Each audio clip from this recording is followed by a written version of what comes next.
I am the last Bloodruth left standing. Tragedy at the hands of an impossible nemesis tore my family apart. I lost all of them. But I won't let a small obstacle like death stand in the way of me trying to save them. I know such magic is forbidden. I know there will be consequences. But I have to try. Charity Bloodruth knows the most powerful of blood magics. She and my grandfather Jebediah have been forced to live a reclusive life due to my grandparents bending the rules themselves. They will understand that I would never abandon my brothers or my mother. Mother and Abel are beyond my reach.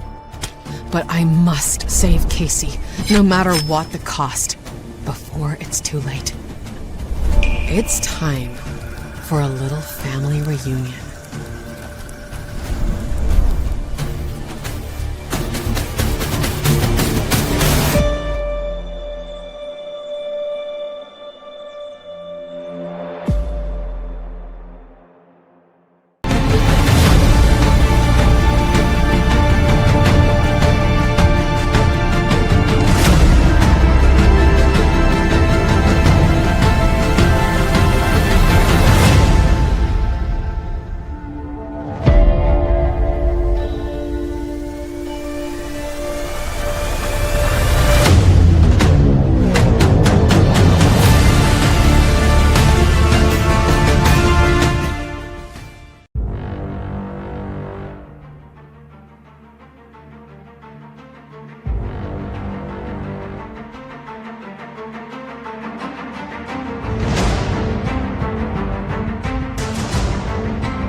My name is Zephr and I'm doing something stupid.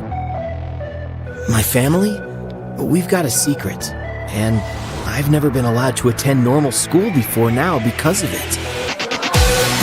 Mom and Dad say high school can be a bit of a culture shock, but how bad can it really be? After all, getting up to speed is something I do best. I know they're worried, but I can be careful. Only time will tell if this is the worst idea ever. Oh, sparks and bolts! Or the very best idea ever. I can't help but wonder, though, can I be something more? I guess we can give this a tryout.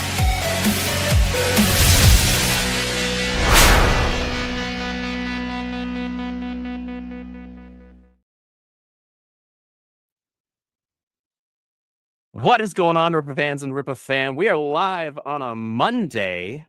I'm not Eric July, as you would be forgiven for confusing us. His beard is a little bit longer. That's the primary difference.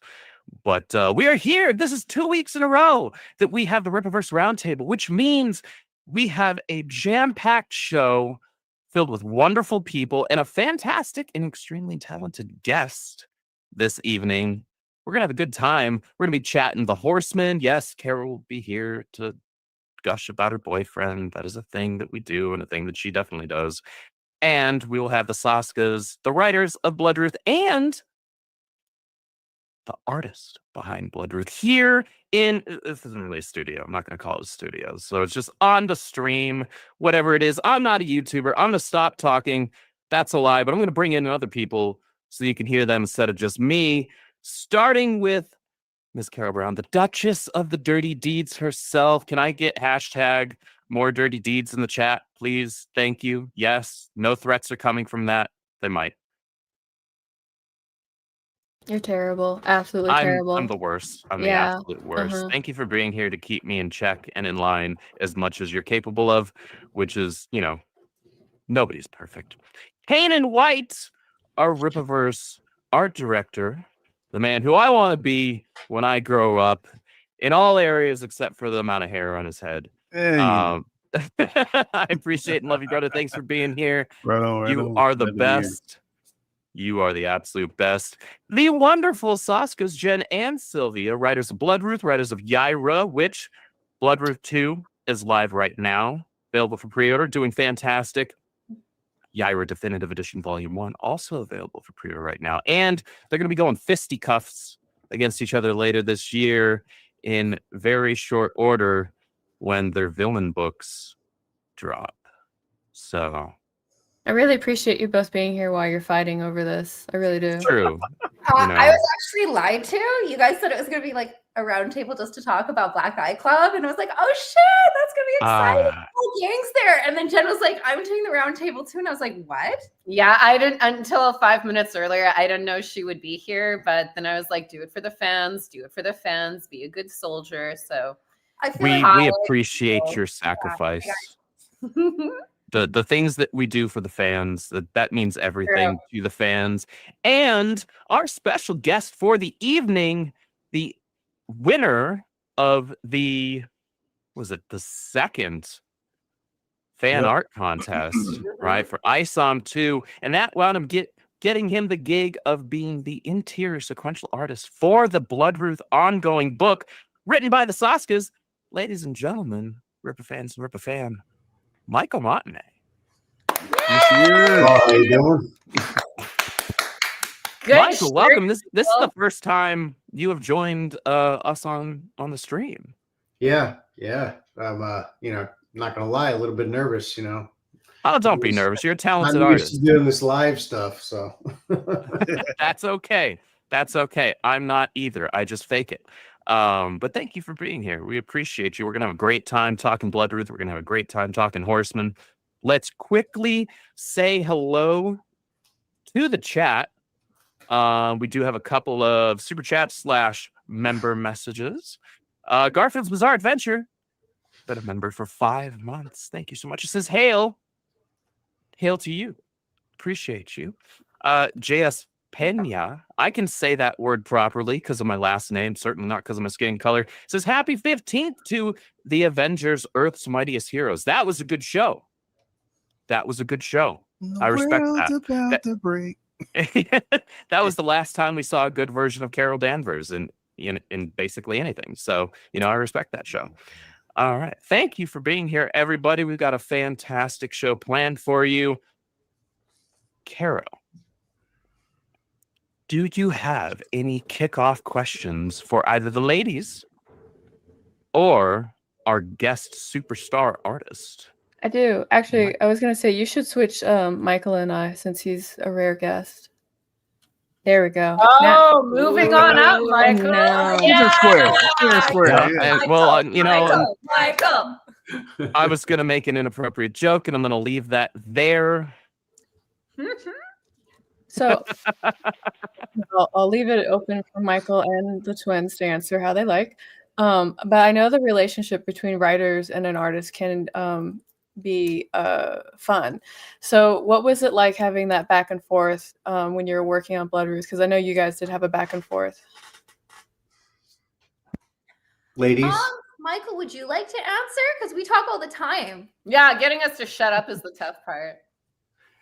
Yeah, I'd say it was pretty awesome because they know what it's like to interpret a script and that you need to allow the artist the freedom to do that interpretation.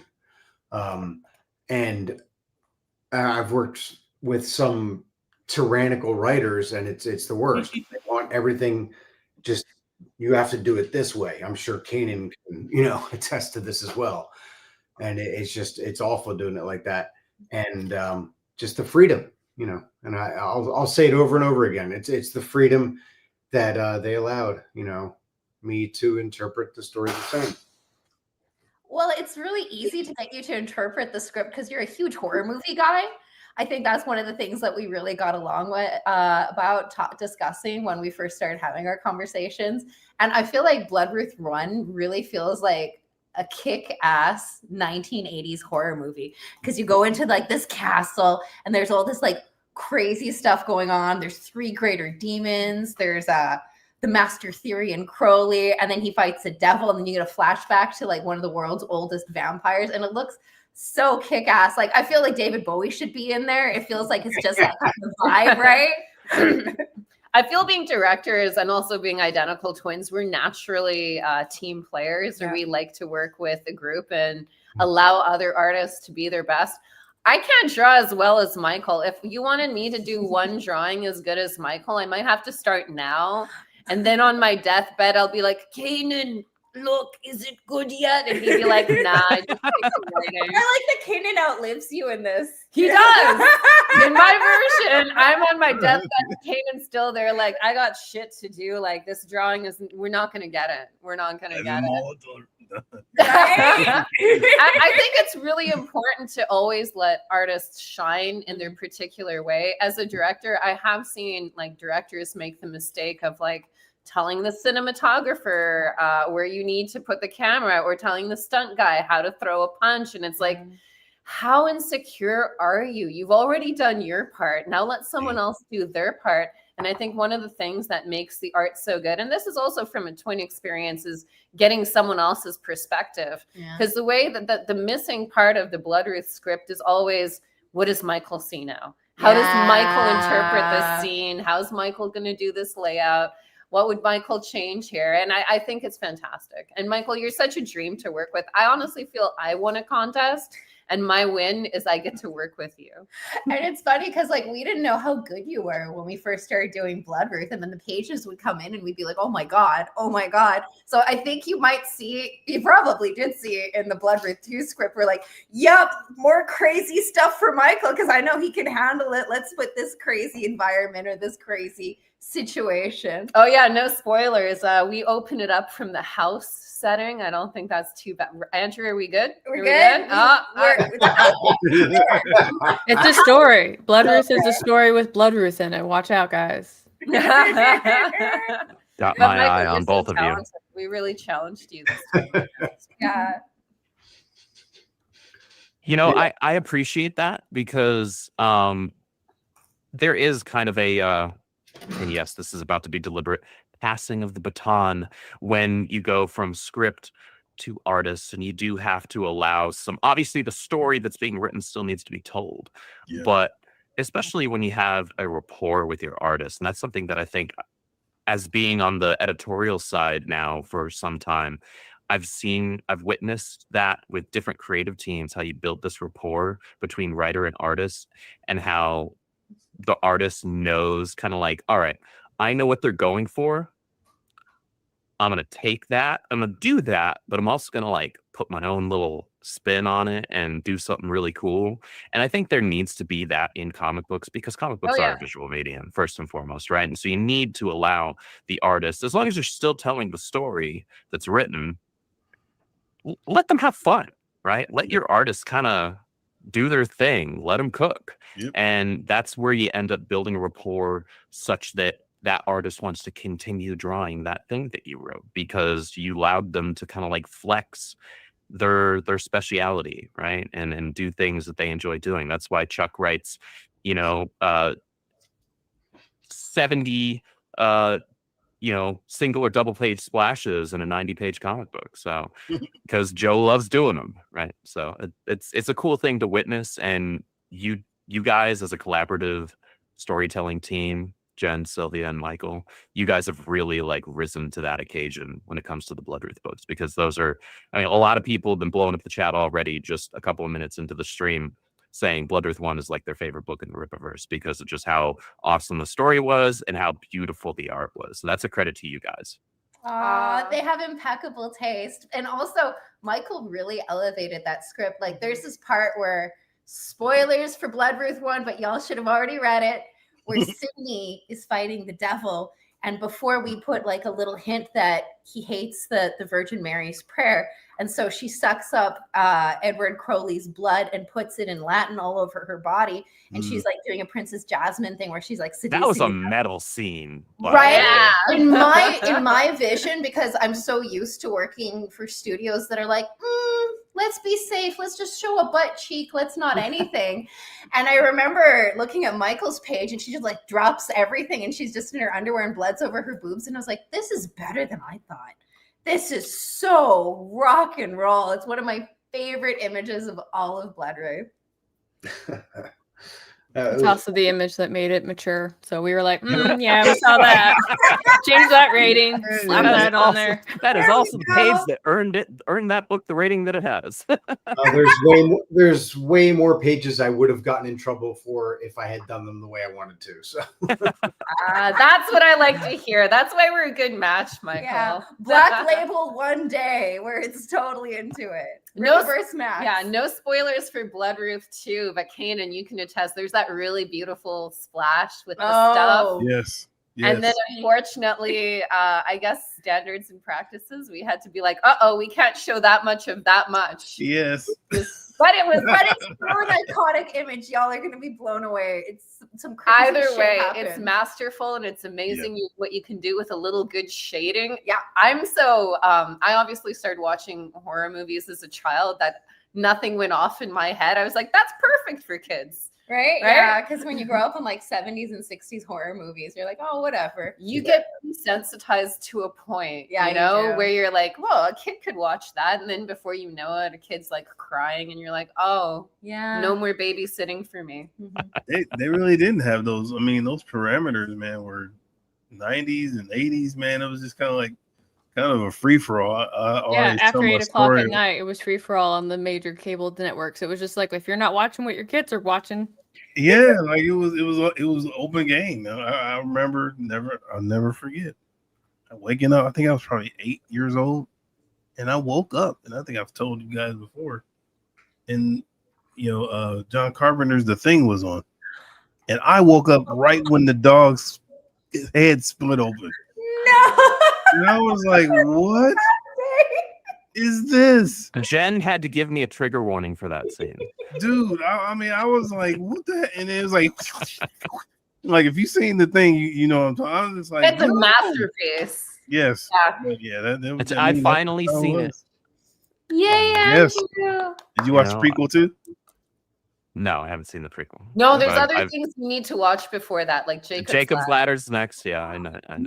That is awesome. One of my favorite movies, man. Oh, it's so good. Good luck, Andrew. Jacob's Ladder doesn't mess around. We got to do a Bloodruth that's a nod to Jacob's Ladder. Oh, yeah. Ooh. That'll be actually pretty gangster. Maybe that's the next one. Oh, these two are dangerous. And now that I know that Michael's a big fan of that movie as well, now I know it's going to be a dangerous project.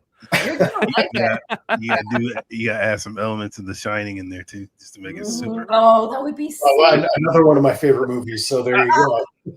So now you're in real trouble, Andrew. I'm outnumbered by actual horror fans, while me being the horror newbie over here. I've at least seen all the classics, your main. That's like saying I went to elementary school. That doesn't count. What is this? It's okay, Andrew. It's called bullying. You're used to it. I work with you. I am used to that actually quite a lot. What else you got for us, Karen? I have a fun question that will involve Michael and Kanan, if you're ready. All right. So when the pages for First Bloodruth came in, I was like, oh, wow, that could be a poster. And then the second page came in, I was like, wow, that could be a poster too. And then we got to like page 90. I was like, we can't make 90 poster pages, even though we could. Yeah, even though everything that Michael has done has honestly been poster worthy. Like I almost want to abuse my power and make some posters, but I'm not going to. But I know that Kanan also has his take on Sydnee and how he likes to draw her. So my question is, what do you two think about each other's style when it comes to doing Bloodruth? Oh, nice. I'll definitely go first for this one because, and that's a credit to Michael. The way you handle Sydnee, man, is like that's the definitive rendition of her, and I always try to draw her literally to those specs, like her facial features, the hair.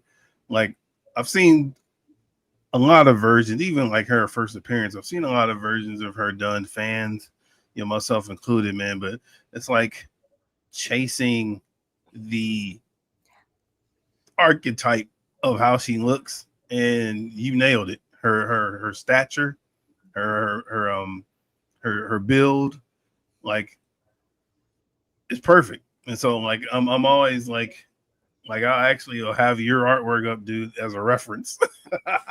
And see, not only that, dude. No, you give you your flowers, man, because you earned it. To me, you draw the definitive Lillian too. Yes. I'm like, dude, Yeah. that's how she's supposed to look. So like, even when I was doing NDA stuff, Nice save. For her book, your artwork is the I'm reference. slowly training everyone.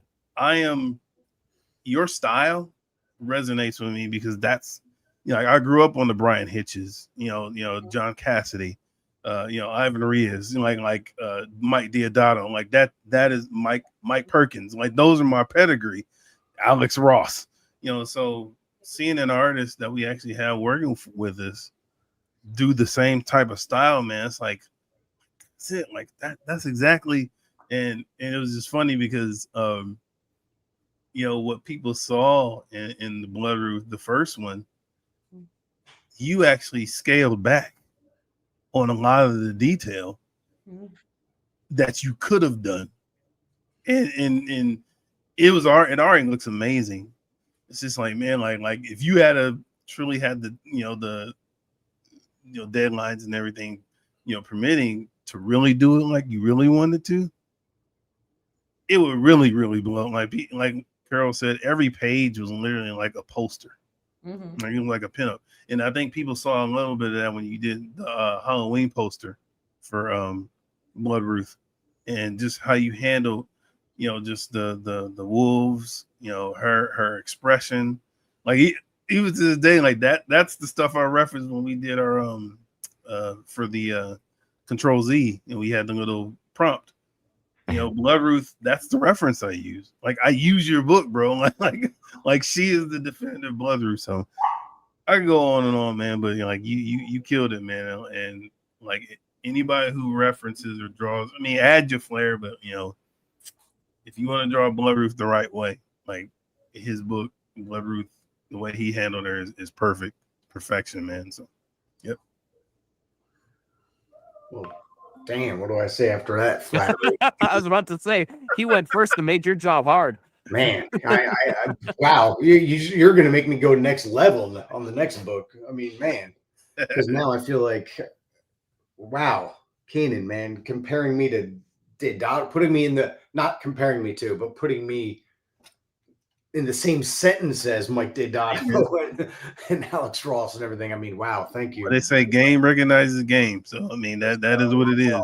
And the funny thing is, you're saying you're looking at my art as reference. I'm sitting there. I have a folder of your stuff. So it's like, PDF bros. Well, because I mean, I remember you said in one video, you kind of said, well, Michael doesn't use too many cross hatching. And I was like, yeah, you know what? I was like, I feel a challenge. So I was like, I'm gonna start throwing a little more cross hatching in here and there. And so I have on some pinups lately and stuff like that. And maybe I will more so in the next book. And I'm pretty sure I did in part 2 as well. But I did notice that. Yeah. Just a little bit. I was like, ooh, that just adds just an extra little layer Yep. to what he already had going on. Like proper use of cross hatching. You go overboard, then you're getting into okay, so we're just doing shortcuts here in some 90s comics because Yeah. 90s comics. As much as I love them to death, but proper use of it can really add a lot of really great dimension. That overkill was fun too, though. True. It's true. Yeah, Absolutely. you earned the praise, man. Like you Well, again, thank you so much. I mean, and that Halloween, what was it, the calendar? Yep. That was a super fun piece to do. I loved doing that. And like you kind of alluded to there, Kanan, if I were allowed the freedom to do what I wanted to, it would just be a whole pinup book. Every single page would just and that's we're not doing like maybe a page few with inserts a bunch of here and panels. there. Yeah, it's just every single page is either a one-page splash or it's a double-page splash. But we can push 3 here and there. and some might have to be like we'll go back to the 90s. Speaking of the 90s, we'll do some freaking fold out stuff, right? There Where you it's like go. this seat is so it's ultra wide, right? Oh, I'd love to do one of those. I just want to say, you know, if I'm allowed to, when we do search, it's gonna have a fold out 90s where you gotta turn the book and look at it like that way. I'm here for it. Yeah, it's not gonna be a wall. It's not gonna be a poster. It's just gonna be wallpapering that you have to like put onto the wall, right? Yeah. There you go. I'll decorate my entire room with that. I will buy enough copies. And it's gotta have the foil cover too. The glow in the dark foil thing cover. Yeah. And to your credit, Michael, obviously everybody's speaking so highly of your line work and rightfully so. Bloodruth is so far our only release. Granted, we've had like the art ofs and all of that for all of our other fantastic artists that we work with, but Bloodruth is to date the only book that has a straight black and white version. Yep. That is just because wow, like we need to just showcase these lines. Yep. Yeah, that was like a real like I can't remember. We were in a meeting with Eric and I can't remember who it was that brought it up. It's like, why don't we just do a black and white of the book? And Eric looked at it and he was like, yeah, we should do that. And then next thing you know, we were doing it. Yeah, I've been bugging Eric forever to do a black, white, and blood version, so that the only thing that's colored is the blood. But we'll see. I think that would be cool as hell.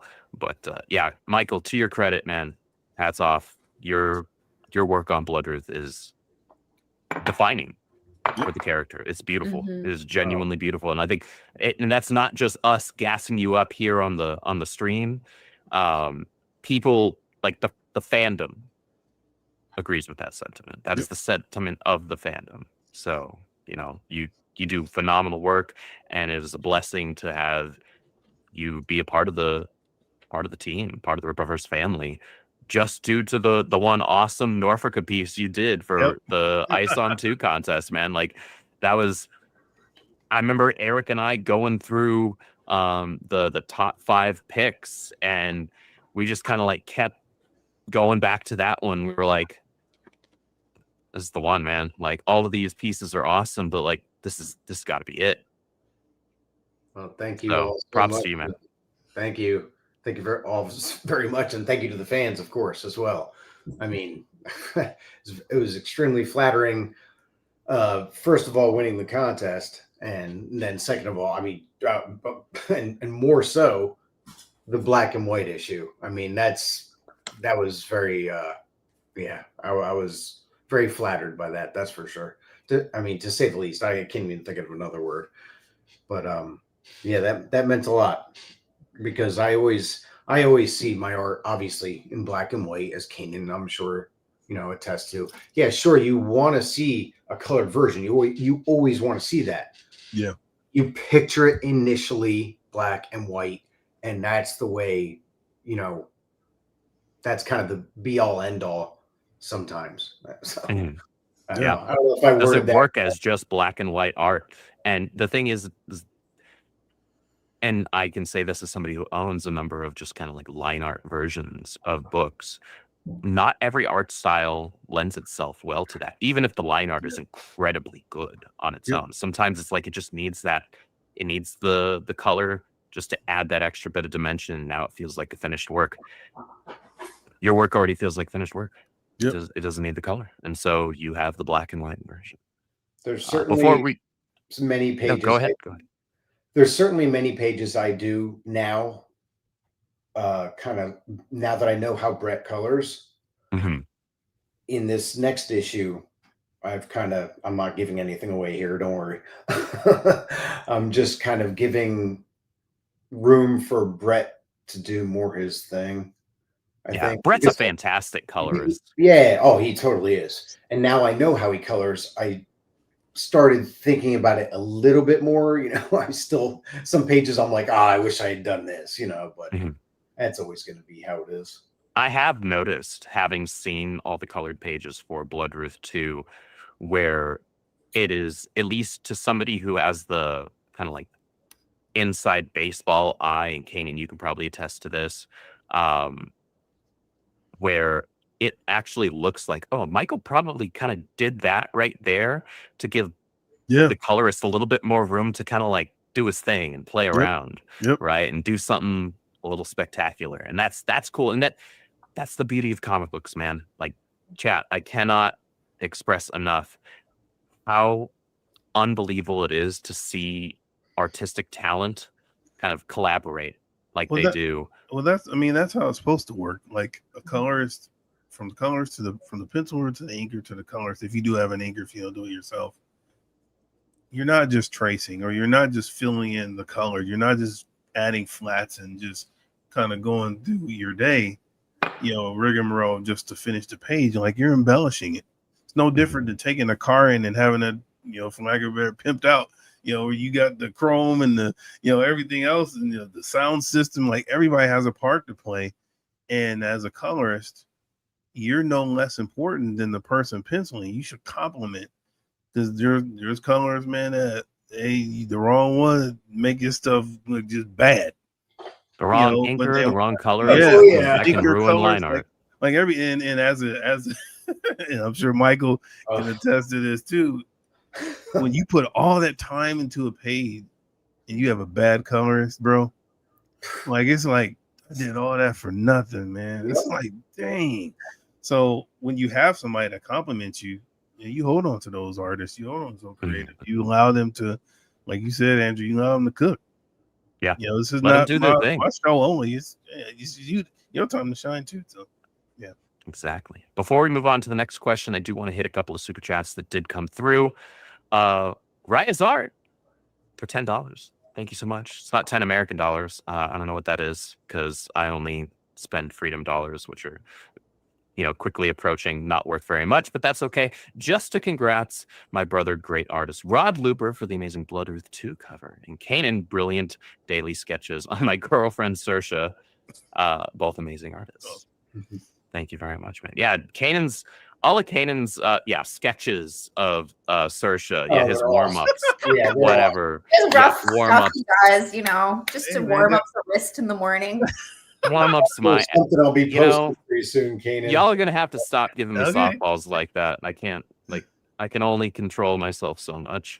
Thank you so much for that, Ray's Art. Mustafaverse, thank you for the $5. What's everyone's favorite horror films, and why is Halloween 1978 always on the list? We will start with Michael as our guest of honor. Jaws. Legit. Okay. The Shining is a very close number 2. Give us a top 3. We'll make it easier. Give us a top 3. Jaws, Shining. Third one's a tough one. Probably Texas Chainsaw Massacre, the absolute original. Okay. Ladies, y'all are the queens of screen. Ooh. Your choices. Number 1 is. Do we have the same one still? Number one's American Psycho. Yeah, American Psycho. It's great. It's a great satire. If you have the balls for it, it's a great book, but most people can't handle it. It's very scary. Don't just pick up the book, because how he describes like music and meals is how he describes murders. So mundane, extreme detail. Yeah. Second, I would have to say Jacob's Ladder. Oh, The OG. It's fantastic. Oh, my second's different. What's your second? The Exorcist. Oh, it's a cute one. It's a cute one. About a mom and a daughter. And then I have seen that one, by the way. Thank you very much. You have Despite being The I Exorcist. have seen the original Exorcist. Yes. And I would say Night of the Living Dead. It's a classic. It's an oldie. It's one of the best horror movies ever made. Maybe one of the best movies ever made, ever. Wow. My third one is Dead Ringers, because that twin finally gets free of their other twin. I think they both go to the same place at the end, if you catch Is my that drift. commentary on the upcoming fisticuffs confrontation No between them? comment. But if only. And the reason Halloween is on every list is because it's called Halloween.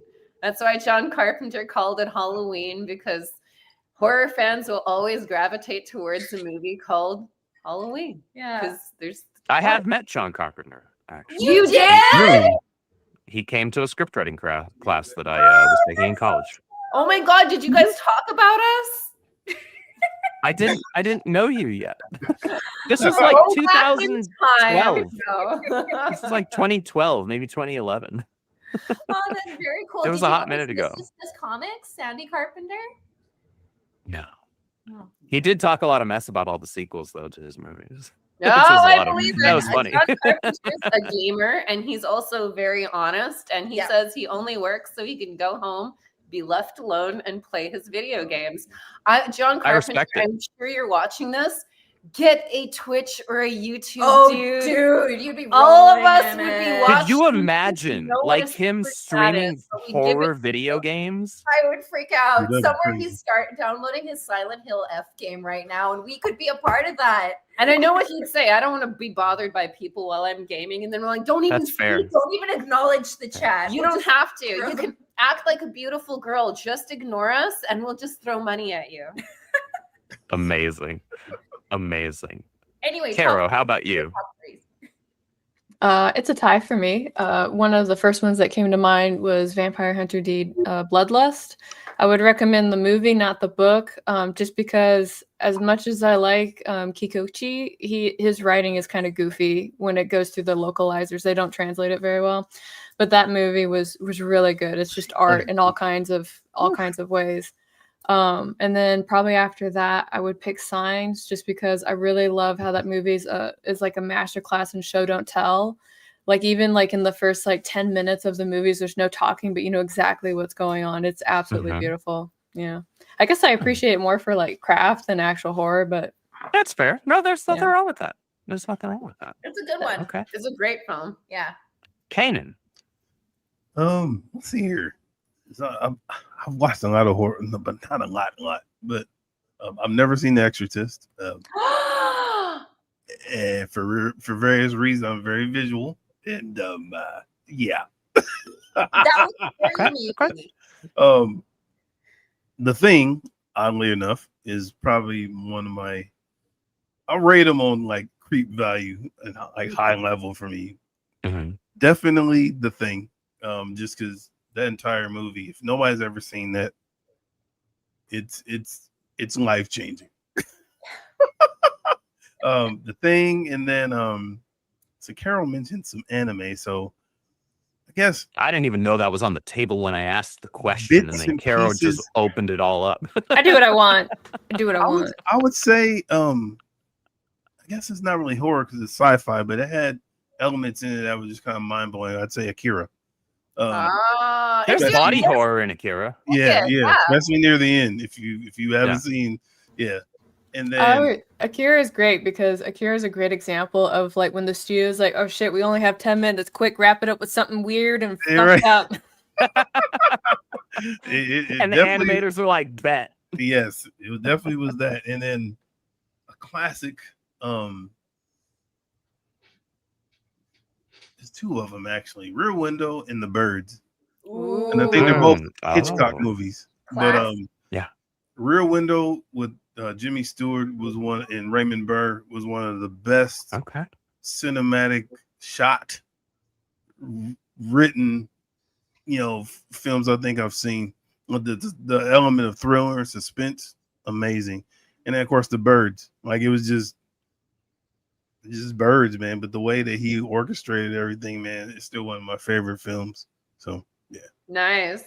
Okay. I absolutely guess love The Birds. The Birds is phenomenal. That's definitely in my probably top 10. So Hitchcock, man. oh yeah, that Yeah. movie's awesome. I guess I could answer. The original Halloween. The first Quiet Place. I actually really love that movie. That movie had like really good tension because everything had to be super quiet, right? And so it added this just within even just the title of the film, the way that they shot it and the way that they wrote it added that layer of tension the entire time. And so anytime there was any sound whatsoever, you're immediately worried, right? Yeah. And so that I think that's a really good showcase in leveraging tension and specifically with sound and what that can do for your storytelling. And the other one, I'm a huge fan of this entire like movie universe. The first Conjuring. Yes. I love I agree. all of the movies in that universe, like Yes. every single one of them to varying degrees, because some of them are better than others. But like the first Conjuring film, Yeah.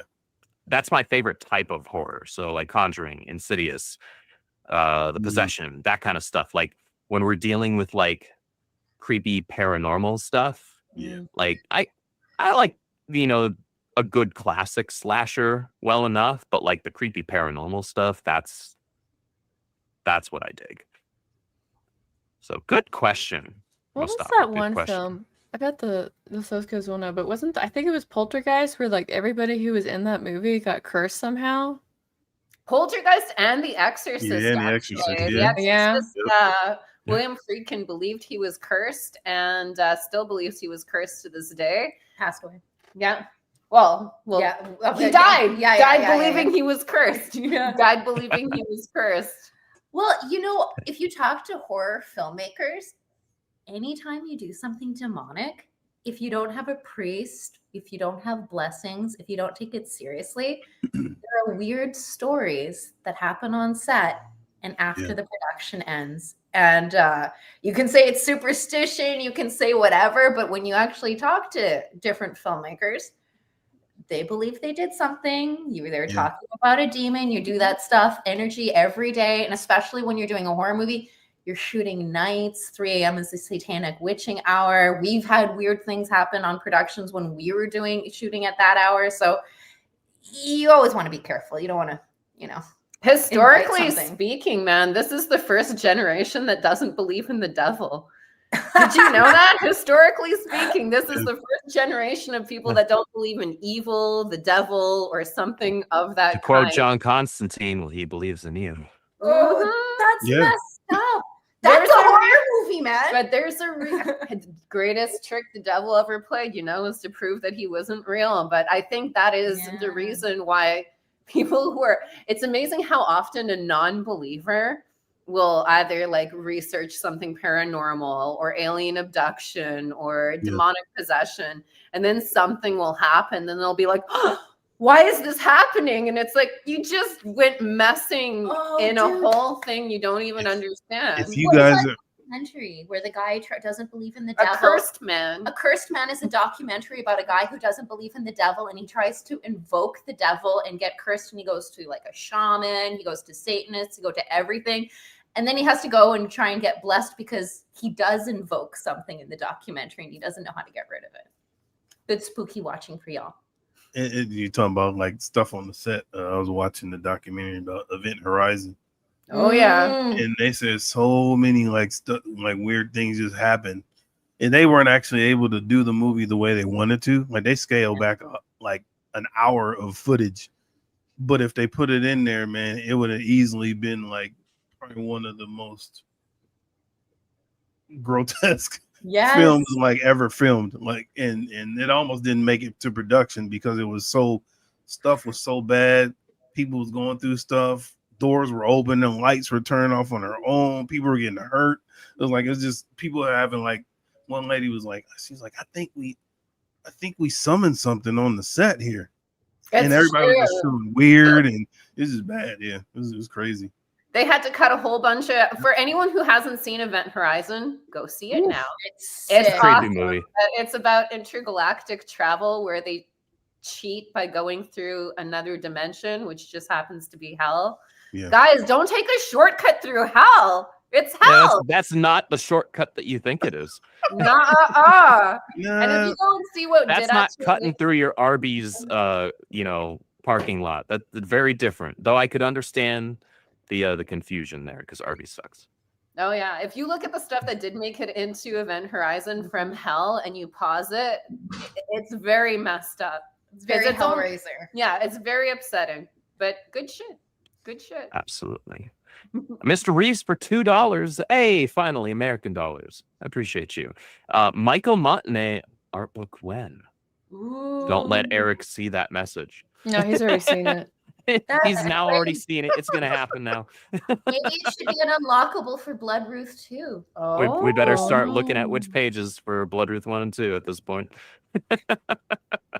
And thank you, Mr. Reeves. Appreciate you. And then lastly, before we move on, Garfield's Bizarre Adventure. Thank you for the 5 gifted memberships on the channel. You are amazing. We appreciate all of you. You guys are awesome in the chat. Caro, what's next? I have one more question, and then I'm passing the questions to you. Oh. I don't have a list for you. You have to actually think of them. Oh, I've got to make them up as I go along. Yeah. Okay, amazing. Okay, yeah, no. fantastic. So what happened? Tag team. I like it. It's very off the cuff. Yeah, because last time I had a list of questions, and then I sent like the other half to Andrew, and I was like, "You have to ask all the spoiler questions," and I just sat here and watched him the entire time. So my last question. So given for Michael and the twins, given how well you guys have worked together on these last 2 books, what would you like to say in order to challenge each other on your next project together? NDA, but there is a script that I wrote with Sylph. Yeah. I know which one you're talking about. And it is in the realm of the Bloodruth world. Tread carefully, Jen. Andrew's right there. And it's a little bit different.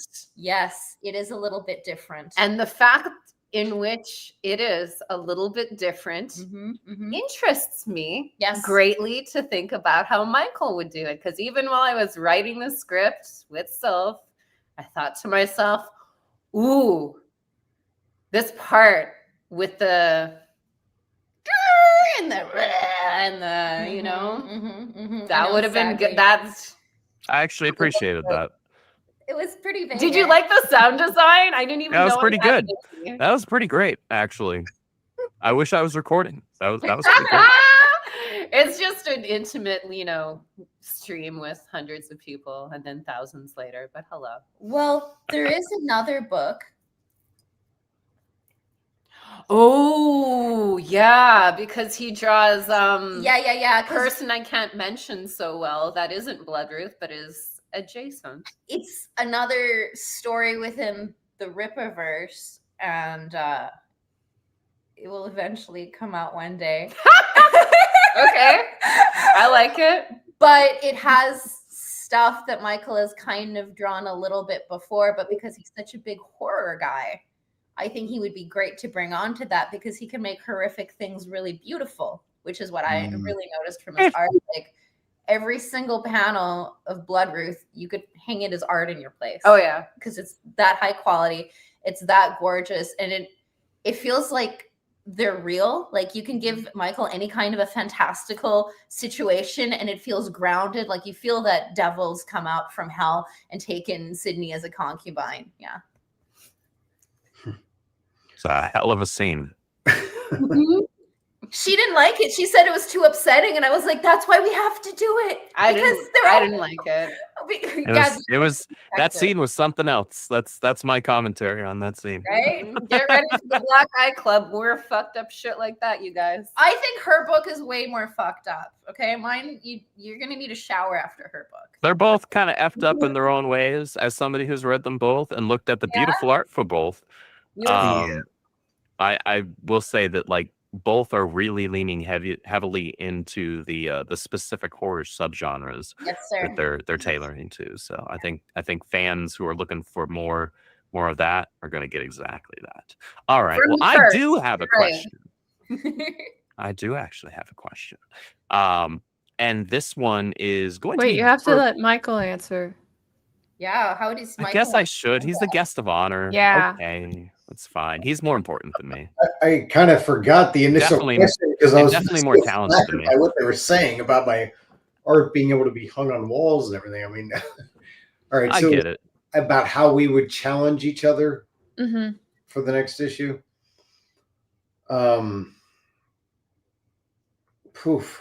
I don't know. I mean, as far as challenge, the way I'd maybe like to see a challenge within the book, something with the Bloodruths within a whole different time frame. Oh!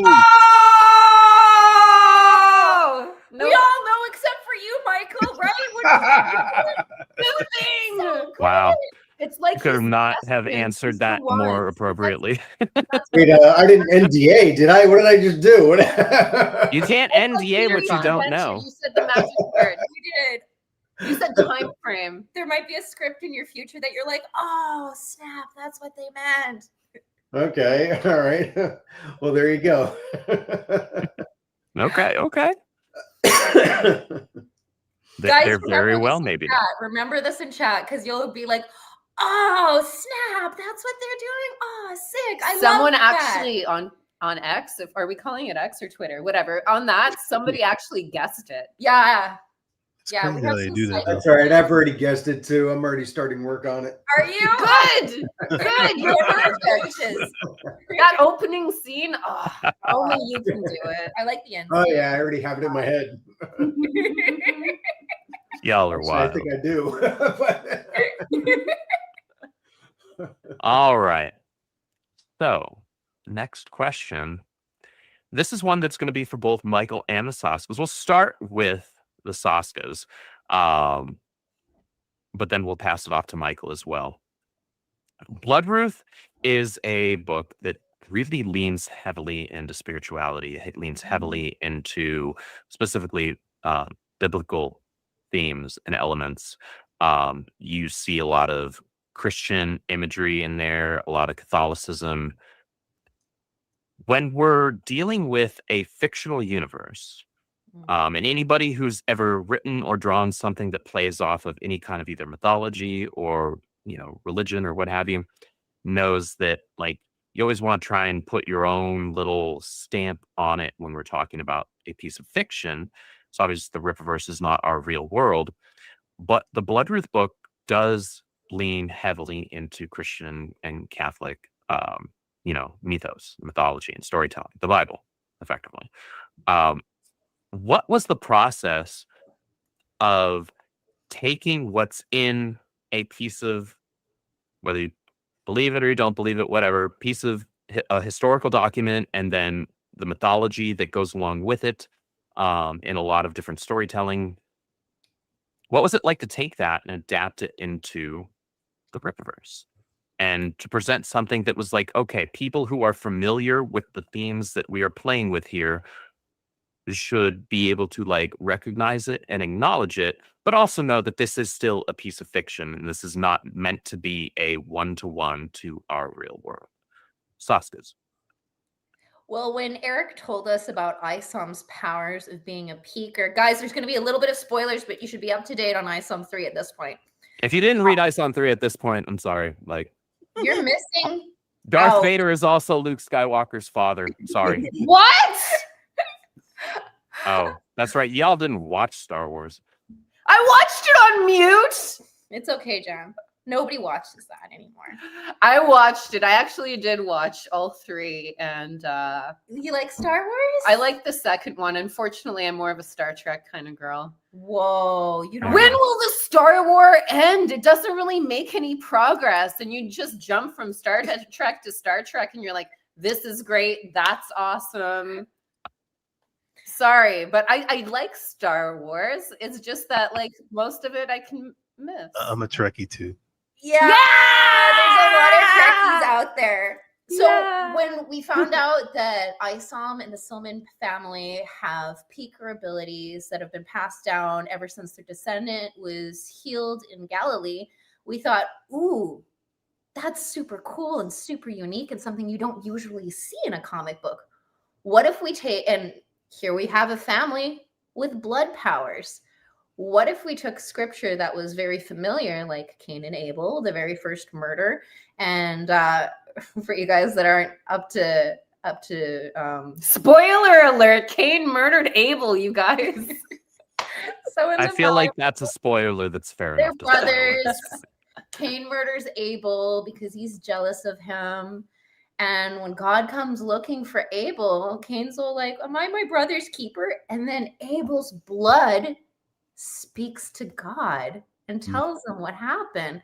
So we thought, what if the Bloodruth family think that they're descendants of Cain and they have a cursed bloodline that gives them the ability to fight Hellions? And we thought, oh, that's sick. Now there's something that her and Isom have in common. It kind of builds on the whole, like the Rippaverse has like biblical or spiritual roots. And I mean, Michael Montagne Bible book when the illustrated Bible, because like I know that story, and it's dude, just those first couple of pages in Bloodruth 1, man, I was like, so can we just have Michael draw the Bible? Can we do that? his religious stuff is so good, and how he did Cain and Abel and God and the devil. It was so smart done that it was almost like the story felt fresh to me. Like I was like, oh shoot, what is this? This might not be earth-shattering for any Saska Sisters fans in the chat, but I am Catholic. I was raised Catholic. I was an altar server. And if you look back at my films, you might not have noticed all of them are parables. Yeah. And Jesus used to do this kind of freestyle where he would tell you a story and you would get involved in the story. And by the end, you would learn a moralistic lesson. And, you know, film and television and books all used to do this without it being obvious. Yeah. But we kind of lost that. So anytime I'm writing anything, spoiler alert, I am looking to see how I can be a representative of God's love and God's light, and how am I going to give, and it's not just like, hey, how am I going to get someone to be a Catholic? I try to look for that heroism where how am I going to be able to make someone believe in themselves or make them just believe in general? And you can see that in all of our films. They're examinations of the dark night of the soul. Google that if you're not familiar with the dark night of the soul. But with Bloodruth, we had this amazing opportunity to take a faith that there isn't a lot of cool, other than the Bible, other than the religion, other than the miracles. The Passion of the Christ. Yeah. There isn't a lot of media that, you know, you have a really strong message. I will touch on the original 97 X-Men. Nightcrawler was very outspoken about his religion. And there was a great episode where like he got through to Mystique. He got through to Logan. Logan's in church praying. Mystique saying, I don't need episode. Prayers, crying after she gave Nightcrawler away. And none of that made me be like, oh, I need to like go and be a Catholic more so or anything. But it was just that kind of beautiful comfort in a world where, you know, comfort goes a really, really long way. So to be able to not just write a character like Bloodruth that is a little bit about her religion, but her faith is a cornerstone of who she is. Yeah. It's an amazing feeling because, you know, we don't have a lot of Nightcrawler getting through to Wolverine anymore. No. Nowadays, if there's a Catholic or a priest in something, you're like, he's doing something to a kid, or he is the worst example of Catholicism in the world. Whereas, you know, if you meet just especially if you ever go on down to the South, Christians are nice people. You can just basically go up to any of them and be like, hey, does Jesus love me? And they'll be like, yeah, for sure, of course. So they're just very nice people. So it's really nice to be able to represent. Then they'll bake you something. Yeah. It's nice to have that kind of representation in a time where faith is kind of being made fun of, despite what your religion is. It's just kind of like, you believe in something no one can see. Fuck you. And it's like, no, not fuck you. That's a good thing. Having faith is a very powerful thing. It is. Excellent answer. Thank you, ladies. I expected nothing less. Michael, what was it like for you, especially in the art end? Obviously, we have our fantastic concept artist, Marcos Rios, who designed all these crazy designs. Love you, Marcos. With the Saskas, and he did a wonderful job with those. But anytime a sequential artist takes the concept art, there's always their own flair and their own tweak and twist that they put onto something, their own kind of stamp, while still remaining true to what's being told in the story and what was created alongside the writers with the concept artists. What was it like for you trying to adapt that in such a way to present it to our audience? To adapt the concept artist's work? And kind of put your own stamp on it and present it in a way like, this is my version of this, and present it to the fans. Because your work on all of these designs was incredible.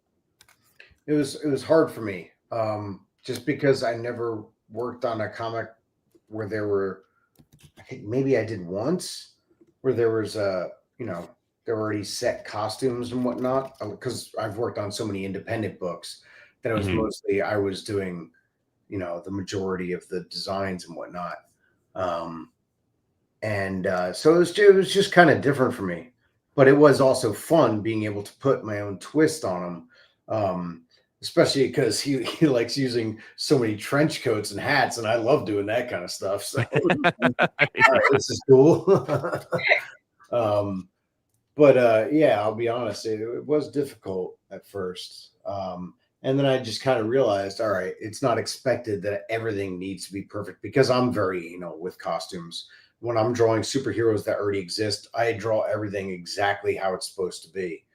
So when, initially I started doing it, I was like, okay, everything needs to be perfect. Everything needs to be perfect. And then it was just kind of like, all right, no, I realized in some panels where I wasn't doing it perfect, it was still fine. So it was like, all right, I can get away with some stuff. And also, I'm allowed to be free. Again, we're getting back to that, the whole freedom thing, with how I go about those designs. And it doesn't need to be, everything needs to be exact, et cetera, et cetera. So. Yeah, I've had this conversation actually on our Control Z podcast that we do, our artist podcast, once a month, which we'll actually be recording the next episode of tomorrow afternoon. So guys, you can look forward to the next episode of that airing probably Wednesday afternoon, where we've had this discussion about how each artist takes and interprets a design just a little bit differently, right? Kanan's version of Brian Solari is a little bit different from Marcos's.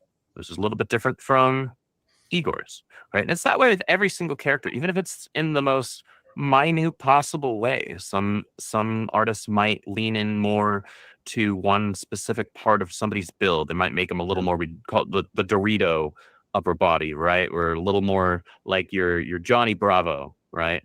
From people who are of culture.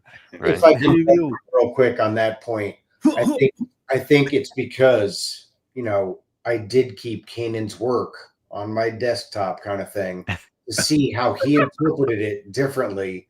Yeah, and that's kind of what, again, it made me see, like, okay, he's doing it this way. It's not exact to the concept designs. I can do it this way, and there you go.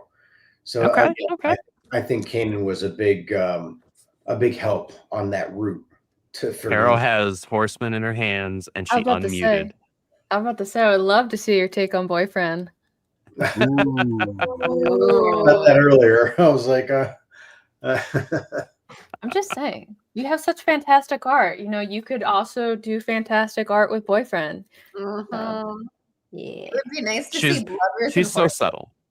team up. Boyfriend. That would be crazy. The subtlety is very quickly fading. Listen, I'm just saying, I'm very easy to bribe. Tacos, puppies, coffee, Boyfriend. Like, if I suddenly, like, my feed becomes full of these, I'll be like, what you want? What you want? I got it for you. You want spoilers, man? You can have all the spoilers you want. Guys, do not take that seriously, please.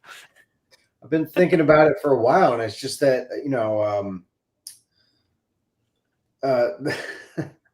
it's so hard to live up to that art. I mean, it's like, how do I even come close to, I don't know. I bet you could. I kind of lost my train of thought there, but I bet you'd do a pretty badass looking Horseman piece. You'd make him I look guarantee it. You're gonna be like Kanan and like his morning pictures, like, yeah, I just decided to warm up, and you're like, yeah, I decided to take a shot at Horseman. It's like the most beautiful thing ever, and I'm like, what's going on? What's happening? It's like, oh no, there's a poster. Why is it now a tattoo on my body? How did that happen? It's so confused. I think, man, it really in any of the characters he drew would look phenomenal. Like I think he did it. I saw I think he did Yaira once, like a fan art. Which was amazing. And I can imagine like how he would handle some Alpha Core Zaylan. Dude, you shouted out his salvage piece on last month's episode. Bro, I'm telling you, Michael, dude, that is even the way you drew salvage. Like, I'm NDA of something I'm working on currently, and that's in my head, like that version, because as an artist and for my style, I gravitate toward the realism. So let's just say what you see in your work checks all the boxes for me. It's like, that's what I want. Faces and like hands and like that, and you do it. It's like, it's not. It almost reminds me of I don't know if you guys remember Astro City. Yeah. I think that was his name. And the reason why I like him is he had a little bit of kind of like that illustrator, kind of like Rags Morales, the guy that did Identity Crisis, and some Alex Ross. So it was like a combination of the two. It wasn't so realistic that it was photorealistic, but at the same time, it's like, that happy median in between. And so to me, man, like your style has it's like Brian Hitch with a little bit more realism, and it works. So, well, again, thank you very much. And what I was trying to say before I remembered was about me illustrating Horseman. I've been thinking about doing it so long, and I'm just like, to me, Joe Bennett and just the cover with Kanan, I'm like, how do I even live up to those guys? So I'm not trying to play a game of kiss ass back and forth here, but it's just kind of how it is, I guess, with artists. I mean, everyone inspires each other. It's just, it's just, I'll get there at some point. I'll figure out a piece I'm going to do for Horseman. And as I alluded to before, I got a little Saoirse coming soon. I heard redhead. Maybe more than a couple because of what I saw Kanan doing over the past month. Okay. All right. I will be paying attention to my Instagram feed. Right on. Yeah, excellent. A few fun ones. All right. We'll call this one my last main question before we kind of have more of a free open discussion regarding Horseman and Bloodruth. And this question will slightly change depending on who is answering it. Saska's, what is a character whom you would really love to write alongside Sydnee as kind of a like temporary, like short-term team up? Ooh. Avery can't be the answer because we've already seen it. Well, I keep seeing this blood and ice thing online. The fans, for some reason, really like the idea of Yaira and Bloodruth, although that seems like I don't think they get along. I don't see how they could be. There's a NDA thing that Kanan and us were talking about. That right. And I think we have it figured out the unifying factor for this character or characters, which I would really enjoy to do. I feel like I don't want to spoil something, but I also want to answer your character or your question honestly about characters. Perhaps Bloodruth could be the voice of reason, and a group of otherwise unreasonable characters, and perhaps there would be one other character who's very logical that would join them in this, I guess, this mini Awesome. team up. And the one thing that they all have in common is a spoiler. So there you go. Nice. Good job. Nice. Good job. Enjoyed I'm watching. actually kind of proud of you. Thank you. I would do Yaira as well because again, I'm a slave to the fans. They keep saying blood and ice, and they're always like, yeah, Yaira with Sydnee, and I'm like, there is really first of all, they wouldn't get along, and the things that they want are so different. But it's very easy how you put them together. There's a demon. Oh, it affects Yaira's life somehow. And Yaira can't defeat a demon on her own because she ain't no priestess or anything. So she has to begrudgingly go to this Bloodruth person. You know, it could be kind of like your Wolverine Nightcrawler moment, because in first Yaira, she kept praying that her family wouldn't die. And then her family did die of old age. So she kind of lost her faith.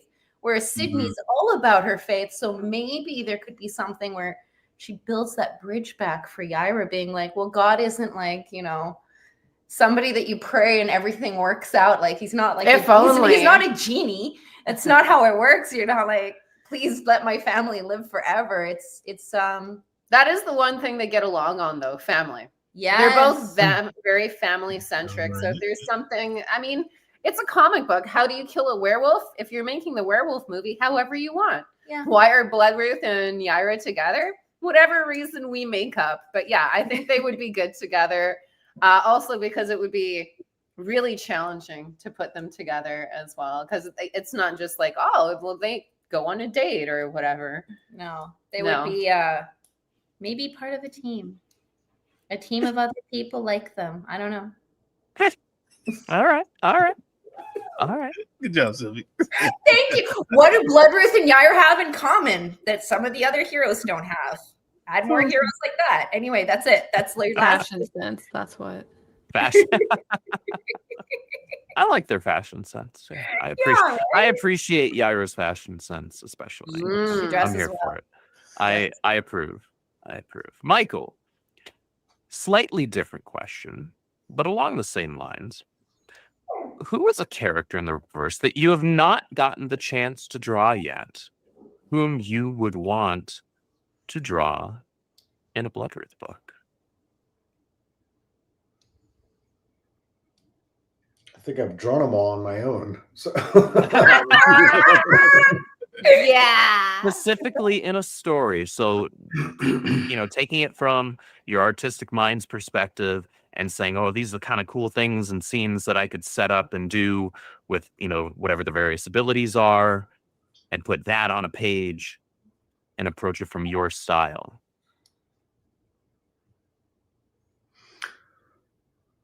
I've already drawn them many times, but Michael Copper, I could totally see myself doing a whole book on him. Although I know there's, Good answer. something already coming up, but that's probably first. And the second, I'd say, again, there's already a book coming out, but I find Salvage very interesting. And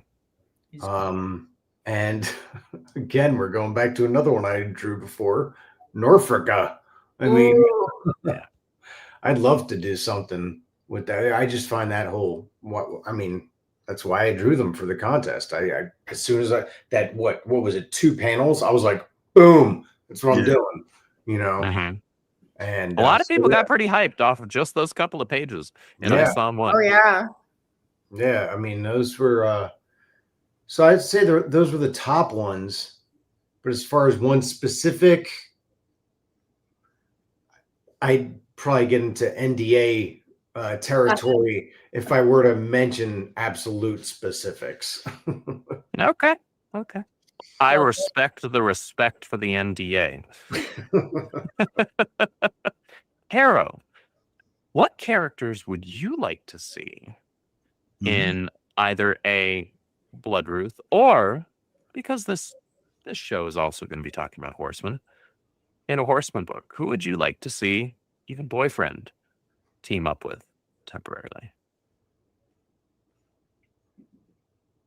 He said boyfriend. Oh, I'm conflicted. I actually would be interested to see a team up with Sydnee and Penny. Oh Yeah. wow. Because it's one of those things where it's like, what's the most unlikely thing that you can throw into a room and what would happen, right? So Penny and Bloodruth, put them in a room. You know, earlier you mentioned it's like we can put them in there for whatever reason, but I think the why would be fun, and then how they would like bounce off each other would be fun. Because if you guys have read Horseman, like Penny don't take no shit, right? Like she's just like she's very sharp, right? And it would almost be funny if like Sydnee was trying to like skillfully negotiate like a conversation. Penny's like, shut the fuck up. You know, awesome. I think that would be fun. That would be my choice. No, my camera. Okay, we're good. Okay. I like it. Kanan, same question. Could apply to Bloodruth or to the Horseman. Who would you like to see either of these characters team up with? Horseman. You could approach this from the storytelling aspect, or you could approach it from just like, I'd want to draw this shit. You know what? Actually, man, I would actually, yeah, that too. Actually, with Bloodruth, and I know he already showed up, but I think an actual series with these two would be interesting. Gooding and Bloodruth. Almost like it'd be like with the world's finest, because they're the way they approach things, man, are so different, but yet they still try to achieve the same outcome. But it's like just Gooding is just an interesting character in and of himself, you know. And then like I said, having Bloodruth, who was more, it's almost like Captain Kirk and Spock in a lot of ways, or like Batman and Zatanna. That too, yeah. I was specifically personality wise, because Gooding is so analytical. You know, and then Bloodruth is definitely more emotional because family and things like that. Gooding is like, I got the answer. Bloodruth's like, are you sure? And he's like, of course. I've calculated 5 different reasons why it should work. You know, and she's like, but did you calculate the arcane? He was like, I thought of that already. You know, kind of thing. So it'd be interesting to see them feed off each other. As far as Horseman, I think it'd be interesting to see him and Salvage kind of encounter each other in an interesting way. Kind of like over a certain situation, they kind of find themselves both stuck in the same scenario. You know, almost like if you saw like they both got captured and you realize that in the joint cell is like Salvage, and so Horseman is like, who is this? Salvage is like, who are you, mug? You know, they're bouncing off each other like personality. But I think like the fighting will be crazy, like the hand-to-hand combat and stuff like that, just because how Salvage works. He could be kind of like, because of his power, he could hear stuff that the Horseman wouldn't catch, like on your 6, the Horseman ducks, kind of thing. And of course, Salvage is a good marksman too, so I think that would be kind of an interesting team up. I like that. I quite like that. That would be a lot of fun, actually. That would be very fun to draw. Okay. Good answers. Good answers all around. All right. I guess I could answer it as well. I'm going to give the same answer for both. And yes, it's going to be self-gratifying. I think it would be hilarious in both instances for Zephr. Because on the Sydnee side, he would see demons and be like, yeah, nah. That's not my department. I don't deal with that. That's not my thing. I'm gonna go over here. You go over there. You do with that. And Horseman would be kind of the case of, I guess in that regard, it's similar to like the idea of having Spidey team up with Punisher, where you have the guy with the no kill rule and the guy with the kill first, ask questions later rule. And it was like, hey, could we like try and do this without putting holes in their head, type of a thing? And Horseman just being like, that's literally what I do. Why are you even here? Yeah. Right. And the personalities would be so conflicting. And I like when that was one of the funnest things in comics, when Spidey's teaming up with somebody, where it's the best team ups for Spidey are when it's with somebody where it's the odd couple pairing, where it's like the personalities could not be further apart, where it's like these two should not get along, and there are going to be a lot of side eyes throughout the panels of this book. But that's kind of what makes it fun, and that's kind of what I'm here for in comic books. So that would be my answer. All right. I don't have any more general questions. However, we do still have a few minutes left here before we hit that 1.5 hour mark. We do have another super chat that I do want to definitely get to here, and that is from Cajun Corey. Thank you, Corey, for the $5. Says, hail, Jen and Sylv, looking beautiful as always. Says, hey, Carol, like the hair. Hail, Kanan. Notice he did not say like the hair. And Michael, did I forget someone again? Oh, hey, Andrew. No, I knew that was coming, so it was ultimately going to be self-deprecating. So good to see you as always, Corey. Hopefully we get to see you again at another convention soon here in the near future. You're a wonderful supporter. He's always excited when his new books come in. So thank you, brother. Appreciate you. You've been a fan for a while.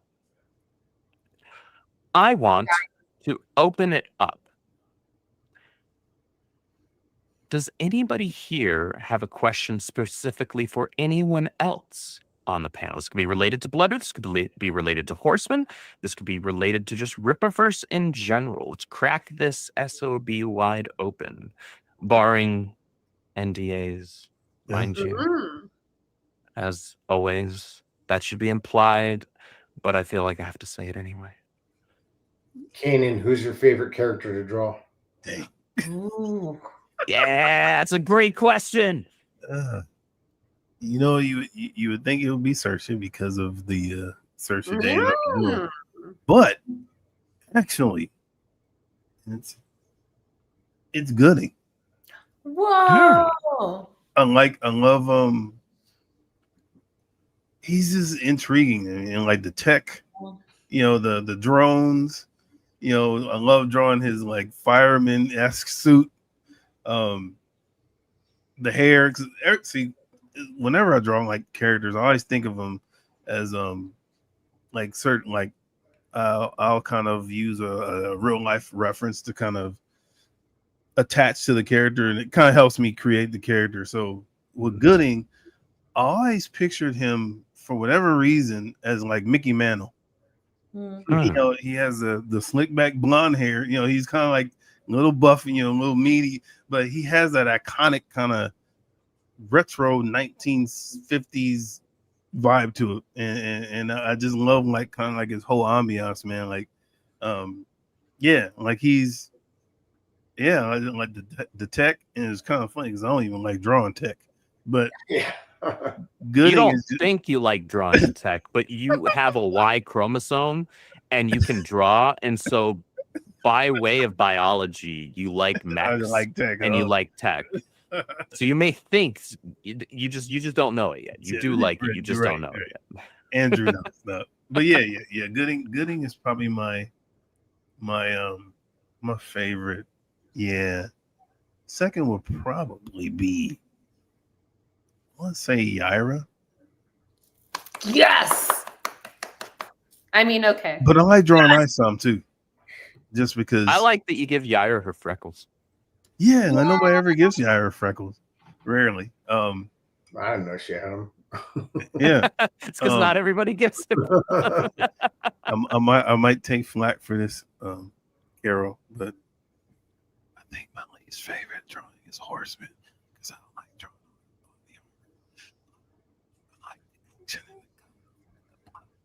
You said That's that very, so quietly. very quiet. Yeah, It was I can't so hear. quiet, even though your mouth was right up against your mic. Yeah. But I Good. did hear Good you to say hear. that you don't like drawing Horseman because you don't like Okay. drawing the body armor. That's Yeah. Okay. what I'm probably afraid of too. But some- I like drawing what he does to people. But Wow. yeah. As somebody who tried to do 3D print the cosplay for Horseman, I understand. Oh, Yeah. you did?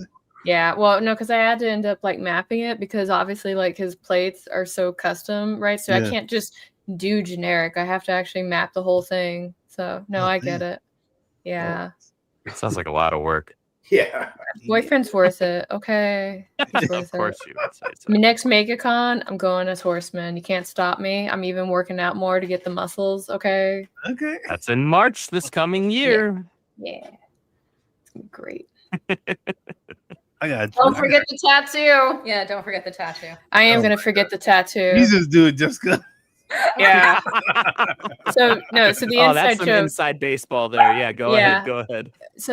So I'm about to make a rule that nobody's gonna follow, but like the rule is no more tattoos because we have people that don't remember the tattoos. The tattoos are inconsistent, and then usually when we find the tattoos that are not consistent, that becomes Kanan's problem. So it's like, Kanan, we found another place where the tattoo's not at, and he's like, You should, Carol. You should have like no tattoos on your forearm, and then carry a blank sign that says it's supposed to say something, but Yeah. there's nothing here. Yeah, I mean, it would be so true story. When I wanted to do the Yaira cosplay when we went to Denver, I was like, I'm covered in tattoos, right? And so I went and bought tattoo concealer and makeup to try and hide it. It turns out that makeup is only good for your face. It's not good for anywhere else. Because what happened is I had to go to the warehouse and while I was testing it, and I made the mistake of hugging Brandon. Oh dang! Mistake or happy accident? It just happened out of reflex, right? So I hugged him and I was like, oh no, because suddenly he became white in this stripe right here. That's tough. Oh, And then I felt really bad. Kanan. Oh, that's tough. Damn. And then he was trying to like wash it off for a while, and it's oil based, so you can't just wash it off, right? Yeah. So anyway, tattoos, not my thing. That sucks. I mean, they're my thing, but yeah, if I see it in art, I'm like, oh no, there's a tattoo. Oh no, that means it has to be there next time too. Yeah. No tattoos. Okay. Well, Kanan, since Michael asked you first, you get to ask next. All right. Let's see here. I had a question for Carol. I don't know. It might be an NDA, but where would you like to see, or where would you like the Dirty Deeds crew to go? Like, what? Where they go? Because they traverse the galaxy. Like, what would be some cool places they could go? Yes. I am here. I know you're here. I'm trying to figure out how to also cleverly word this in a way that doesn't get me in trouble. There's some fun sci-fi concepts that I'd like to explore when it comes to not being in regulated places and how people behave when they don't have lots of law on them. And then I might have them crash on Earth and do some other stuff and then leave. But, we'll see what happens if that does occur. So, I mean, anything can happen, guys. Anything can happen. So. Do you think that I didn't hear you like really quickly run through that last bit super fast? What? Was What are you that talking about? What are you talking about? What? What? You talking about, Andrew? You didn't hear anything. I didn't hear anything, and I said Man, it. a lot of people think that I was born last night rather than at night. All right, Caro, just as with Kanan, you were asked, so you get to ask the next question. And once we go around the horn here, we'll wrap up with some quick housekeeping and send everybody on their merry ways. By Bloodruth too. Oh my gosh, what was that? Yes, wow, that was a fantastic cough. Definitive Yaira. Oh my gosh. Oh my goodness. Are Oh you my gonna be God. okay? Primeval Isom. Drink sorry. your water. Okay. Oh my gosh. Sorry. Cough, Some cough, Sudafed or definitive. NyQuil or something. Cough, cough, cough, cough. Definitive Yaira up for sale still. Okay, ladies, if you had no budget constraints and you can make it however you want, what movie do you want to do? Oh wow. Oh, Oh damn, that's really good. I would like to adapt Survivor, which is a novel by Chuck Palahniuk, the author of Fight Club. It's about identical twins in a suicide cult. It almost became a movie a couple of times, but if you know what happens in it, you can see why they weren't able to continue the movie. But I love it. I think cults are really interesting. I think the dynamic of twins is very interesting. And I think he has a very good story there. It's one of his first ones, and it's a really good book. Oh, good question. Yeah. Mine always changes. There's passion projects, but I don't know what Marvel's doing. It doesn't look good over there. So call me. I know you guys feel you've ruined it, and you have. And that's okay. But I've been called in when they've already ruined stuff, and they're like, "Can you fix it?" And I can, because I used to. and then you did Black Widow. Yeah, Black Widow. Hey, Black Widow is dead right now. Bring her back. Have her kill some pedophiles. You're gonna get a couple audience members back. That is what I would do. I would do a Black Widow with ScarJo, and we'd pay her. Do No Restraints play. Yeah, that would be sick. You know, rumor has it that she actually read it and she wanted to do it. And that's when Disney was like, what's this? Get standards and practices on Marvel. What are they writing? So Can we fire them after issue 5? Okay.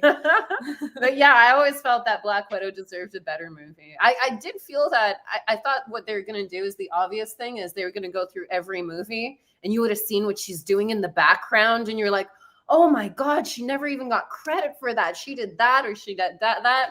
And they just decided to do like, we're getting rid of you. Let's make you look like crap in your own film and throw another Black Widow in here. And yeah. Nice. Wow. Yeah. Does that mean we get to do a question? Yeah. Yes, it does. It's for all 4 of you. Uh-oh. I know, right? If you guys could write anything for the Rippaverse, free for all, or draw it, what character or character mashup would you choose and why? Oh. Let's start with Carol, ladies first. Oh, yeah, thanks. We can start with Andrew, ladies No, I wanna do a monster character. I know you're all surprised. I want to make a monster character that is the actual main character, and then explore all of like the monster culture that we have. And the reason I say that, if you guys don't know, I have a book. It's called Queen of Swords and Silence, and it's about a monster. And I don't want to write about that monster, not that one. But you should read about that monster. You should go get her book. Yeah, but book. anyway. But I just would like to play with like monsters a little bit more, both in like the horror, the urban. I think there's some really fun fables that we have in America. There's Bigfoot, like what's going on with Bigfoot. Wendigos are amazing. I'm always pushing for Wendigos here. Like, yeah, you guys aren't here when I'm talking to the Soskos. I was like, hey, can you guys put a Wendigo in that? And they're like, why do you keep asking about Wendigos? Wendigos are the meth head versions of werewolves. Yeah. So yeah, no, I love monster stories. That's definitely like my jam. So thank you for asking. Okay. I pick Andrew next. Oh. Yeah. See, I'm hosting. I should be exempt. No. That's okay. I'm That's fake Eric. actually a genuinely difficult question because I like so many of the characters that we have, but everybody so far that's handled the characters that we have, it's like, wow, like how I would love to write a story about that character, but the person that's actually writing the character, who is entrusted with the character, is already doing such a great job with the character. So how could I even pretend, right? But I really, really would want to play around a little bit, take that as you will, with Yaira. Ah! Nice. And it's because I do love kind of like all the different facets that make up her character. There are little hints and little bits of different characters throughout, not just comic books, but fiction in general, that kind of amalgamize who she is, but she's still her own person. But I love Wonder Woman, and I feel like there's an avenue that leans into that facet of who she is that could be played around with. Something that I would love to see, and the writers of Yaira are here, so who knows? Maybe this is something that could happen. The sword that she gave Gorm in the first book, right, in her history. I loved the imagery of her having that, and it kind of lent itself to that like almost ancient warrior imagery, right? And I'm a sucker for the badass female warrior, with whether it's sword and board or just sword or whatever. And I always like when you see the scene of her chopping up Numite with the sword, I was like, yes, this is my shit right here. Like, I am so into this right now. I want to see more of her using that, because that sword was something that was special. That was a familial artifact. That was something that was a treasure to her, and it carries weight even more so because it was something that she gave to her husband on their wedding day, and then it was passed down to their son and so forth. And so I feel like that is an artifact, that's an item that should carry a lot of weight going forward. And if Yaira were to ever do something that wasn't just like, hey, I'm not just going to resort to fisticuffs, which she could, I wouldn't want to get punched by her, or freezing somebody, right? Like, that would be the alternative, right? So I would want to play around with using specifically, and maybe it's even a story that takes place before present day, but it's Yaira and it involves that sword. Ooh, good answer. Yeah, good call playing around with Yaira. I think that's the smartest call. I enjoy playing with Yaira very much. Don't we all? All right, then I guess I now get to circle this question back around. I think the only person that hasn't Michael or answered. Kanan. Yeah, I'm gonna throw it at Michael. So it's, which character would I interpret? Yeah, which character or characters would you like to draw if you got to do whatever story? Yeah, it's cracked wide open. Go nuts. We'll take it Batman 89 here. You want to get nuts? Let's get nuts. Let's get nuts. Are we talking about just in the Rippaverse still, or Rippaverse specifically? Yeah. Just making sure, because I remember somebody was the Soskas were talking about was it Catwoman? Black Widow. Black Widow. Sorry, I do Catwoman too, and I do the movie. Oh. Anyway, so which character? I'd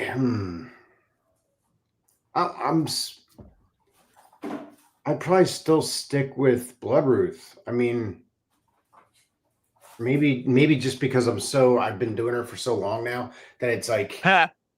Phrasing. Hey, no pun intended. It's awesome. But yeah, I mean, because other than that, again, it goes back to, it would be Michael Copper or Norfrika. Because yeah, I mean, those are just my favorites. I've never been, the total superhero type, so I wouldn't be all about Alpha Core or even Yara. I mean, I know she has the more. She's not necessarily your typical superhero, but yeah. So I guess I would steer more towards those. And again, then there's Salvage, of course. But if I really had to choose one, and it wasn't Bloodruth, it would be Salvage. Okay. I'd be down for that, because your Salvage that you posted on Instagram was amazing. Yeah, and if I could do whatever I want, writing as well, I might like to give him, some kind of, I don't know, some kind of power, something extra, little, I don't know, something else. All right.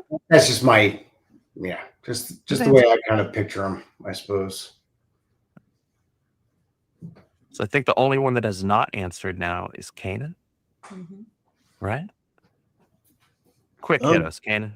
I would, let me see here, man. I would really and then like some Elseworld stuff, but I would definitely, rather than one character in particular, probably in our whole universe, and do like a fantasy world, where Yaira would be a high elf, Isom would be a mage or paladin, Bloodruth would be sorceress, stuff like that. Like take them completely and put them in like because you got Othello, you got your dragon already, so things like that. Those different elements, man. Really playing on like fantasy is my heart of hearts, man. I'm a Lord of the Rings fan, Tolkien, Brandon Sanderson, like all of them. So that's my ecosystem. But yeah, it would be cool to just kind of see Florist Park of Nottingham. kind of vibe for it's strictly for fun, man. I mean, that's like a fanfic type thing. Carol mentioned monsters and stuff like cryptids in the reverse, what they would look like. NDA things that are NDA. And yeah, that's my other thing. Like the cryptids, the lore, I see the same thing, man. A lot of the urban legends, what would the chupacabra look like within the Rippaverse kind of vibe, Bigfoot, is he called Bigfoot? Oh, you don't know, kind of thing. So, really playing on all those little elements, man, like that. Those two things, those two genres, I think are something I'd like to explore. So Elseworld and then, the fantasy, monster. Good answer. I think I mistook the question. I was just kind of doing it, which characters I would do. I wasn't really doing it as far as like how. So anyway, sorry about that if I misinterpreted that question. No, you're good. It was kind of an open forum question. You could kind of interpret it however you liked. But excellent really answers all around. On Michael Copper in Norfolka, would they have a beef? I don't know. Why would they? Anyway, that's would Michael Copper have a beef with any other music entity? Who knows? I would, Yes, because he maybe would have been the producer or manager at one point. Who knows? Who knows? I can't say anything. No, you cannot. That's a puppy. What a cool idea. Anyhow, I think we're out of time now. Yes, we are. So I'm going to hit this last super chat, and then we're going to do a very quick housekeeping, and then get y'all on out of here. Garfield's Bizarre Adventure for another 5. This is once again, I'm petitioning for the Dirty Deeds crew to attend a Norfolk concert. That'd be epic. Felsiar's got the hair to like do the headbang. Like he's got it going on up there. So for sure. It's awesome. Slightly less so, but that's okay. See, I'm not alone. Thank you, Garfield. Thank you. Guys, please check out all of our current active collections. Thank you so much for being here. You've brought Bloodruth 2 already over the 2,300 books sold mark, and it is like $600 away from crossing 80K. Zine 5 is like $30 away from 60K, I think. So thank you so much for that. You guys have been super supportive of our first action figure with McFarlane Studios, which is a huge deal for us. As Eric has mentioned before, the faster that we sell those, the quicker we will greenlight the next character. And though this probably serves Caro far more than it does me, I really want to let McFarlane do his thing and go all out with a Horseman action figure that lets him do like all the different accessories, give him the batons, give him a shotgun, give him the sidearms, all of it. Shoot, let's just go the whole 9 yards. Give him the stallion as well. Give him his ride, his wheels, right? Like I would buy so many and cover my desk in them. We would have meetings where I would like pull them up and be like, Horseman starts talking for me. I believe it. I absolutely believe it. And like a Bloodruth figure, give her the wolves, give her Othello. Like, there's so much cool stuff we could do with all of that, guys. So thank you so much for your support on all of those. Make sure, if you're not already, consider signing up as a Rippaverse member on our website at rippaverse.com/members. If you do, even at the $5 tier, you get access to a number of benefits, including but not limited to a free member copy of the latest zine that came out. The latest zine that came out is Rippaverse zine number 5 that has a short story, Blue Shift Tryouts, which is written by yours truly, illustrated by Edu Souza. Yes. I think it's a fun story. I hope you all feel the same after you read it. Otherwise, I'm sure you'll let me know. Hey, stick with the pigeons, bird boy. Okay? Like, just do that and you're good. But as always, guys, you have been amazing in the chat. Mr. Reese with another $2 super chat. Favorite Bloodruth cover? I will go first. My favorite Bloodruth cover is actually still, it's hard because they're all really good. My favorite one is still Kanan's cover A from Bloodruth number 1. Ooh. Thank you. It's still my favorite one, but they're all so good. Like that black and white one for Bloodruth 2. Yes. Michael. Yes. Man, you kicked ass on that cover. Really? Thank you. You really did. My favorite's Kanan's too, of course. So. Thank you. Excellent. Quick hit. Caro, your favorite Bloodruth cover? C. Okay, It's C. So one the of the- foil C. Yep. That's a beautiful cover. It's one Kanan. of the few times I don't pick Kanan's. I think she did it. Didn't Deborah do one? She did the black and white for the first one. Yeah, that was one of my favorites. Beautiful, beautiful cover. Michael, your favorite Bloodruth cover? You can even say it's your own. No, it was respect it. I mean, because I got to see that before I did mine, so I was just kind of like, all right, how do I make this so different from his? Yeah. So, which I think I did achieve, but I still think Kanan's cover is it's definitely my favorite. Thank you. Right on. There's really no wrong answer here. Sylvie. All of them. Favorite. I'll accept it. Jen. Every single one. Yeah, it's got to be all of them. Especially take advantage of that I Want It All or all of the collections. Because all those covers are beautiful. And they're I'm so proud of you. What a saleswoman. I try. Excellent.